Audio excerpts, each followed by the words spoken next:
Bienvenue dans ce module numéro 2 consacré à l'utilisation du bras roamer. Cette fois-ci à travers son logiciel dédié PCDMIS. Dans ce module, nous n'utiliserons pas de CAO pour effectuer nos différents palpages. Donc la gamme se jouera en mode direct. Donc nous allons travailler toujours sur notre rampe. Vous pouvez voir que sur notre rampe, j'y ai fixé un repère qui sera propre, donc un repère local à la pièce qu'il faudra construire au préalable avant toute nouvelle mesure pour que les mesures soient données suivant les mêmes axes. Donc on va voir ça ensemble dans le début de ce nouveau module. Donc comment utiliser le bras roamer avec PCDMIS? Tout d'abord, nous allons ouvrir le logiciel donc à travers Windows PCDMIS 2022.2, mode en ligne. Donc le mode en ligne signifie que c'est le mode pour le technicien méthode, donc il peut programmer l'algorithme de mesure des différentes pièces, et derrière nous pouvons aussi avoir un mode opérateur qui s'appelle Inspection et qui servira seulement aux opérateurs en bord de ligne. Donc ils ne pourront pas modifier l'algorithme de travail. Donc nous arrivons sur la page de bienvenue. Deux méthodes s'offrent à nous, soit accueil avec une nouvelle routine, soit nouveau. Nouveau avec un nouveau modèle vide, et donc nous pouvons directement rentrer ici. Pour moi, le nom de la pièce, mettez bien toujours des underbars pour créer un seul mot sur les fichiers et ne pas mettre d'accent. Voilà. Le lien pour l'enregistrement de la pièce, on se trouve sur le disque local C, dans Hexagone Travaux pour tout le monde. Ensuite, vous allez, en fonction de votre série de BTS, donc les 3 BTS industriels, CPI, CPR, PCR,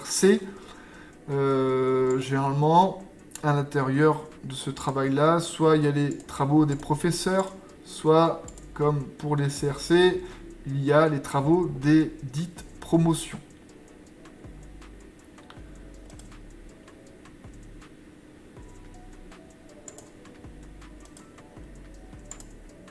Voilà, j'ai sorti le TP. Donc moi je vais travailler dans un dossier qui s'appelle module ramp. Voilà, donc je vais donner un modèle vide, un nom de pièce, sa destination pour créer la destination. Ensuite, nous nous retrouvons directement sur une interface que tout le monde connaît à peu près, puisqu'elle est commune quasiment à tout logiciel aujourd'hui, à savoir un propriété manager sur la gauche, puis une barre des tâches généraliste en haut. Nous allons retrouver différents petits modules très intéressants, à savoir, vous allez pouvoir les retrouver à l'aide du clic droit dans la barre des tâches, quasiment comme tous les logiciels. Nous, ce qui nous intéresse dans un premier temps pour le module sans CAO, ça va être les éléments mesurés, donc les éléments mesurés de couleur turquoise. Ensuite, nous allons retrouver des éléments auto bleus qui vont nous servir dans le module 3 avec la CAO. Puis des éléments construits, donc post-mesure, post-palpage, si je puis dire. Donc nous allons pouvoir créer des points, des lignes, des plans, des cercles et toute forme géométrique nécessaire à la construction de la géométrie pour pouvoir mesurer. Et en dernier lieu, dans ce module-là, les dimensions, où en faisant le petit inventaire, nous allons avoir les dimensions d'emplacement, de localisation, de distance, d'angularité, de concentricité, de coaxialité, de circularité, cylindricité, ainsi de suite. Vous les connaissez suivant la norme ISO, enfin GPS. Voilà. Donc, toutes ces barres-là, sauf éléments mesurés, nous allons la retrouver dans le Quick Measure. Le Quick Measure qui rassemble nombre d'outils dans PCDMIS, notamment une qu'on va utiliser souvent, le mode recadrage. Puis ici, nous allons retrouver les raccourcis pour les éléments mesurés auto, de construction et de mesure. C'est pour ça que je le garde dans la barre Quick Measure. Voilà, et que l'élément mesuré, je vais la garder dans ce secteur-là. Donc dans un premier temps, on va recadrer, et nous allons passer à la partie mesure. Donc on se retrouve tout de suite en face de la pièce pour expliquer la démarche de travail.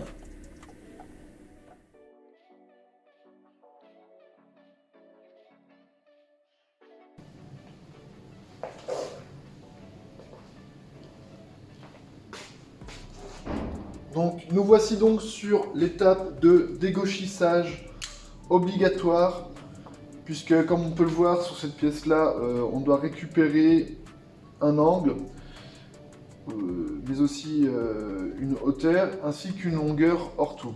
La problématique de la longueur hors tout, ça va être de créer ce point-là pour le distinguer, hein, pour le mesurer par rapport à une ligne qu'on va récupérer ici. Donc, sachant que cette mesure-là, d'accord, elle sera projetée suivant cette ligne-là, il nous faut absolument dégauchir, entre guillemets, cet angle-là de 90 degrés pour pouvoir évidemment récupérer le projeté de la mesure.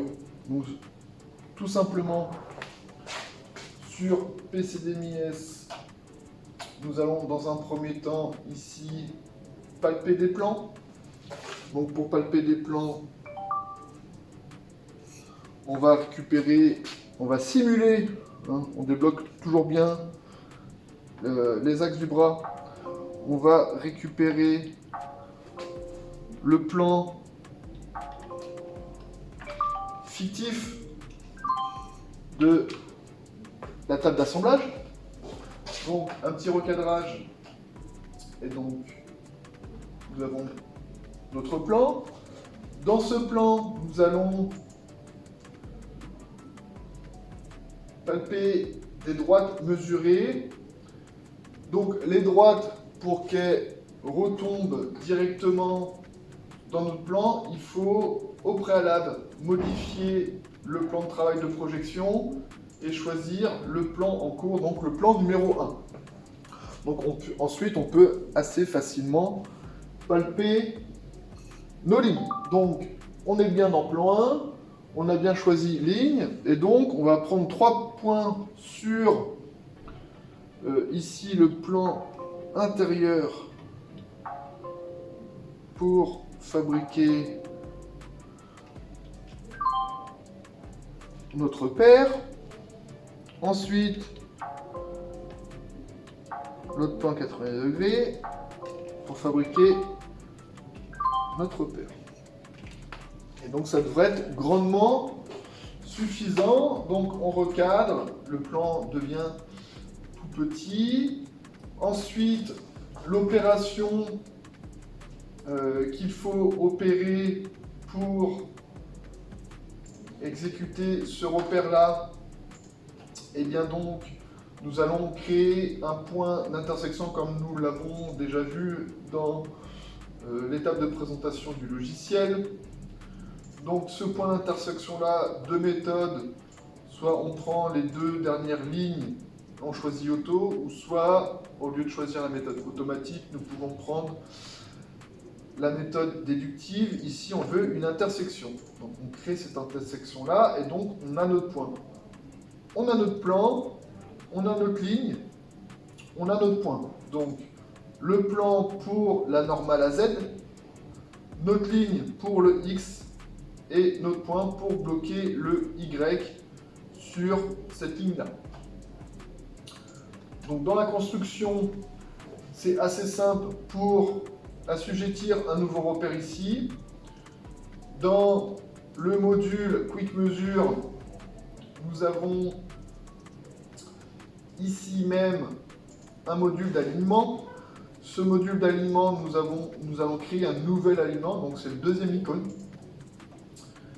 Pour créer ce nouvel alignement, chose simple, il suffit de sélectionner dans la partie de gauche ce dont vous avez besoin pour créer notre alignement, notamment ici le plan 1. Donc on va définir un Z+. Il suffit de cliquer sur niveau au niveau de Z+. Donc on sélectionne, on va à l'endroit de ce qu'on veut réaliser et donc on clique sur niveau. Donc sur le bouton pour capturer ici notre normal. Ensuite, on veut rotater, si je puis dire, notre repère autour de Z+, suivant X+.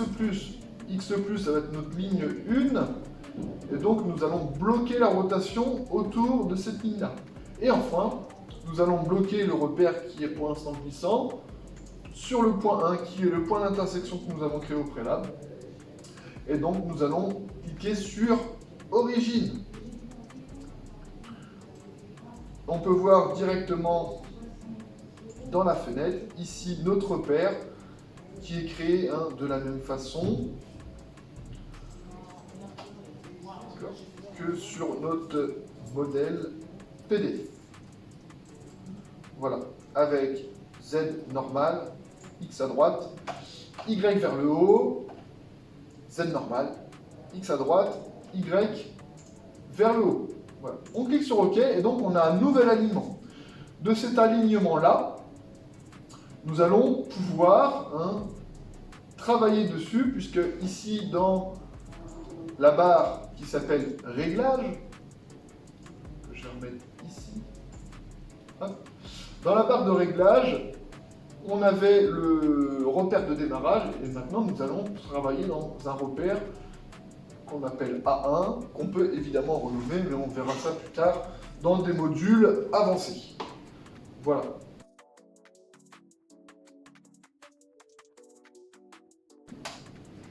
Dans notre repère A1, nous allons pouvoir maintenant exécuter nos différents palpages pour récolter la mesure. Donc, on fait l'inventaire de ce dont on a besoin.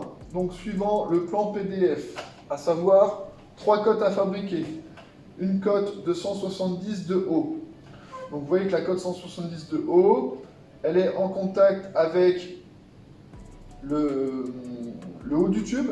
Donc, ici, on a un plan qui sera évidemment modélisé par une ligne projetée. Et évidemment, ici, on a une ligne fictive qui relie 2 points entre eux. Donc, qui dit point, dit construction d'intersection de ligne. Donc, on va construire un point d'intersection juste ici, entre cette ligne-là et cette ligne-là. On va faire la même chose entre cette ligne intérieure-là et cette petite surface ici, pour récupérer cette intersection. Et donc, nous allons pouvoir récupérer cette ligne pour projeter une mesure de distance ligne. Voilà, tout simplement. Ensuite, pour récupérer cette longueur-là, nous avions déjà au préalable mesuré cette ligne-là. Il nous reste à mesurer cette ligne-là, ou je dis bien, grâce à cette ligne intérieure-là qu'on avait déjà au préalable mesurée, d'accord, palpée, nous allons aussi pouvoir, pourquoi pas, la décaler. Alors, le problème du décalage, eh ben, il prend son sens qu'il faudra créer un nouveau repère assujetti à ce tronçon-là pour le décaler suivant une origine. Donc, une méthode intermédiaire qui complexifie la chose et qui ne nous fait pas forcément gagner du temps. Si la ligne est disponible, chose qu'on pourrait, pourquoi pas, voilà, valider assez tout de suite, c'est bon.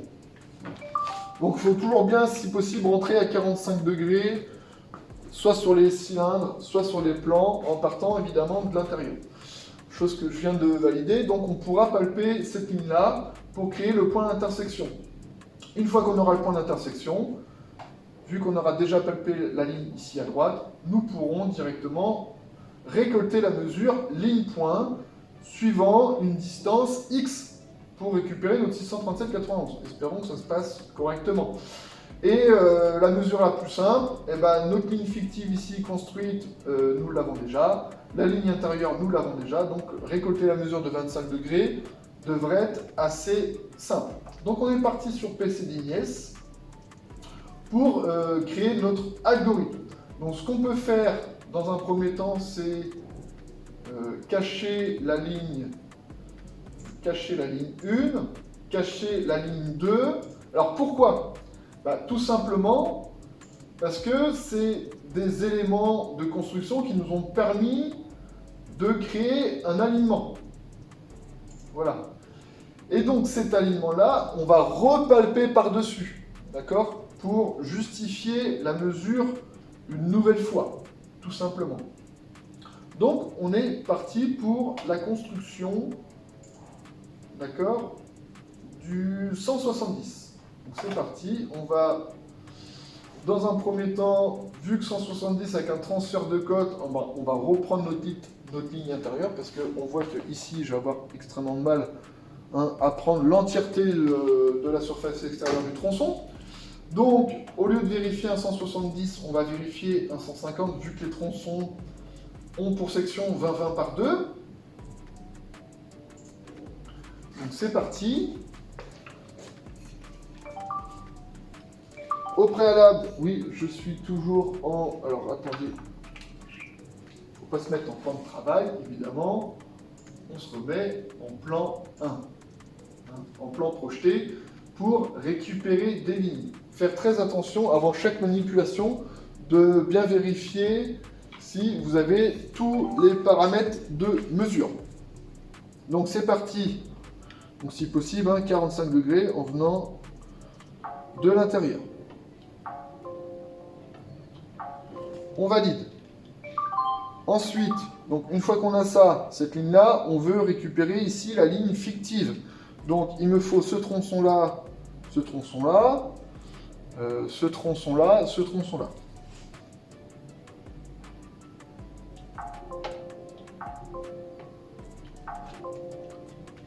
Voilà, on valide. Là, on va prendre 3 points sur la section qui est tronçonnée au banc de scie avec un RA normalement de 1,6. Tant qu'on y est, dans notre algorithme, on va tout de suite récupérer notre point d'intersection. Donc si possible, plus les points sont espacés, plus la mesure sera justifiée. Parce qu'évidemment, on aura moins cet effet de pivot. Donc dans la foulée, je prends ma ligne 4, ma ligne 5, qui sont les deux dernières lignes. Palpé, je fais intersection, je crée. Ça, c'est nickel. Et donc, on va continuer la mesure. On se remet bien dans plan 1. On est toujours dans le repère. Et c'est parti. Donc, maintenant, je vais de l'autre côté.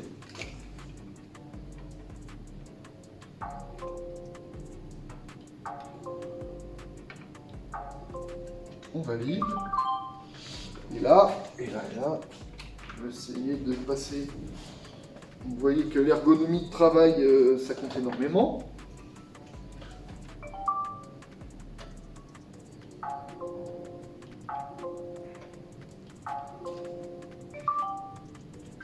On valide.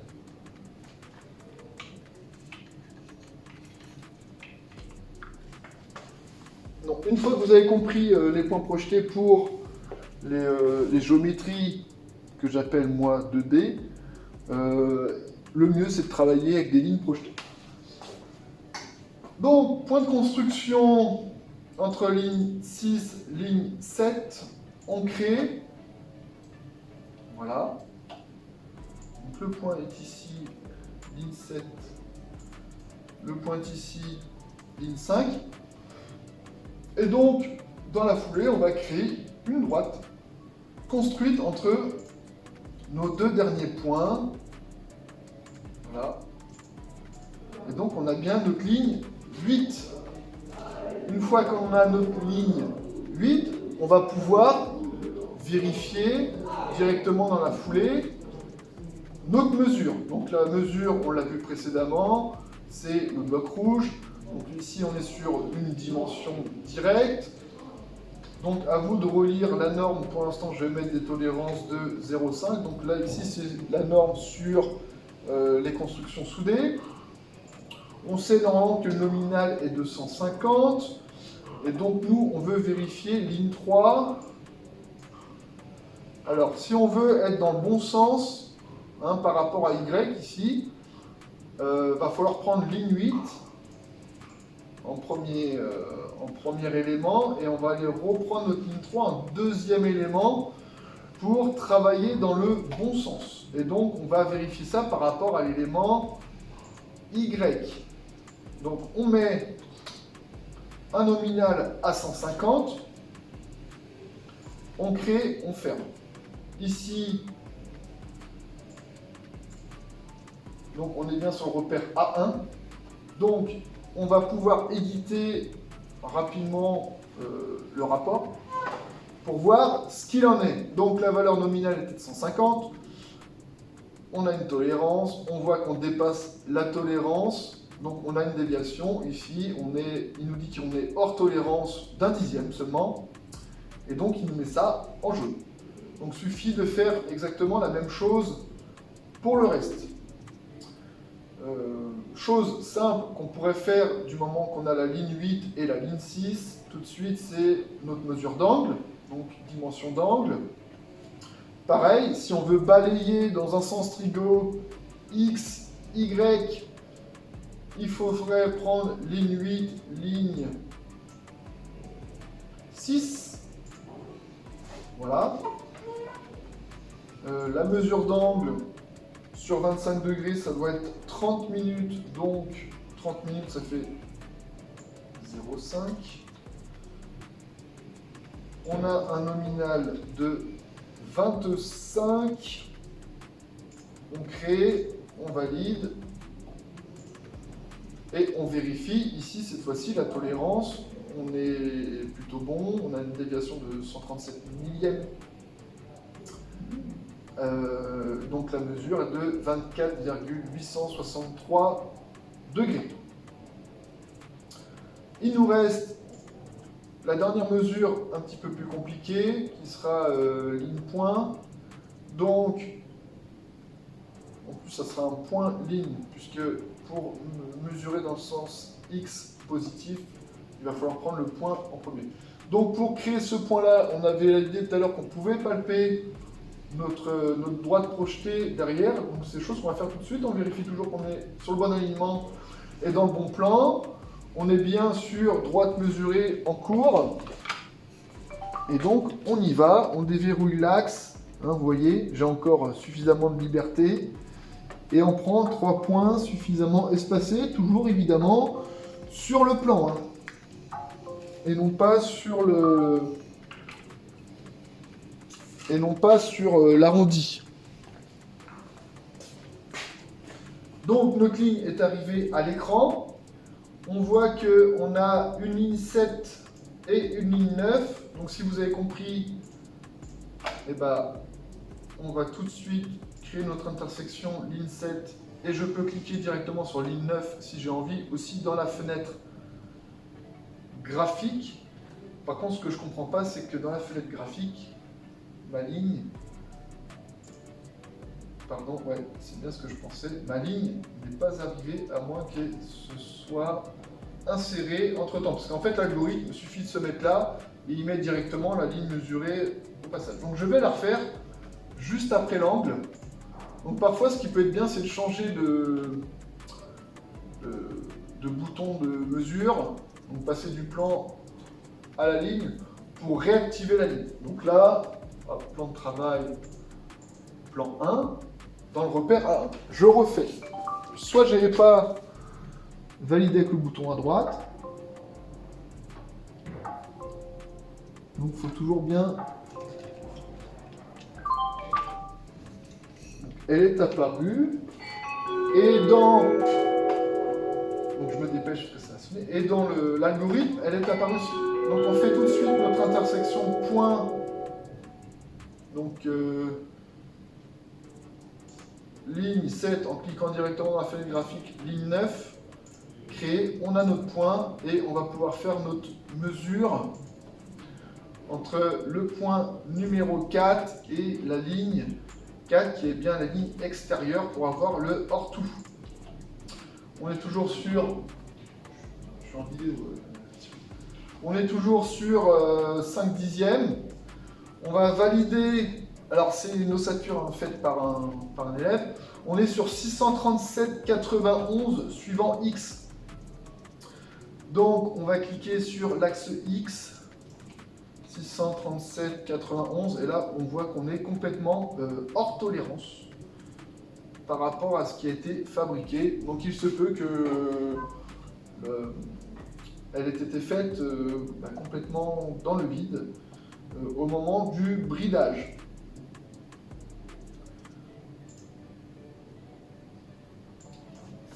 Pardon, 637,91 par rapport à l'axe parallèle A, voilà, 637, on est à 642, donc là il y a 5 mm de... Donc c'est là qu'on arrive justement à valider notre mesure en cours de fabrication quand il y a une erreur sur l'isostatisme. Et donc après il suffit d'afficher un rapport ici avec la fenêtre de rapport. Évidemment, vous pouvez afficher les mesures, les pièces, ainsi de suite, en prenant des screenshots. Ça, c'est dans un autre module. Et derrière, imprimer le tout. Voilà, imprimer le tout en PDF. Donc, il suffit de le mettre au bon endroit. Voilà. Donc là, on rajoute un petit underbar mesure. Et vous pouvez directement récupérer votre rapport, l'imprimer et le joindre aux fiches de procédure de contrôle durant la fabrication. Voilà. Donc je vous remercie d'avoir suivi ce module numéro 2 sur la mesure sans CAO sur PCDMIS à l'aide d'une ossature toute simple dans un plan 2D évidemment. Dans le module 3, nous verrons la même chose avec une préparation en amont avec la CAO, puis dans le module 4, une pièce plus de tôlerie type scanné. Voilà, avec algorithme évidemment. Donc je vous remercie et à très vite pour le module 3.